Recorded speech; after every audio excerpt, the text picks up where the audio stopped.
નમસ્કાર ખેડૂત મિત્રો, ખેડૂત સેવા ભાવતાલ યુટ્યુબ ચેનલ પર આપનું સ્વાગત છે। તો સાંજના મહત્વના હવામાન સમાચાર। 24 કલાકમાં 198 તાલુકામાં વરસાદના અહેવાલ છે।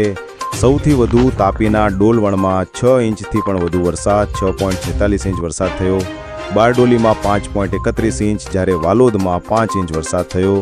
લુણાવાડામાં 4.45, જ્યારે કડાણામાં 4.41 ઇંચ વરસાદ, સોનગઢ અને ધનસુરામાં 4.37 ઇંચ વરસાદ થયો। ગણદેવીમાં 4.21, જ્યારે ખેરગામમાં 4 ઇંચ જેટલો વરસાદ પડ્યો। કપરાડામાં 3.94, જ્યારે ધરમપુરમાં 3.78 ઇંચ વરસાદ। 96 તાલુકામાં 1 ઇંચ કરતાં વધુ વરસાદ નોંધાયો છે। ઉત્તર ગુજરાતના બનાસકાંઠા જિલ્લામાં અતિ ભારે વરસાદની આગાહીને લઈને લોકોને સતર્ક રહેવા અપીલ કરવામાં આવી રહી છે। નદી કાંઠા તેમજ ડેમના નીચાણવાળા ભાગોમાં આવેલા ગામોને સાવચેતી રાખવા સૂચના અપાઈ છે। મુશ્કેલીના કોઈ પણ સમયે તાત્કાલિક જિલ્લા અને તાલુકા કંટ્રોલ રૂમનો સંપર્ક કરવા અપીલ કરાઈ છે।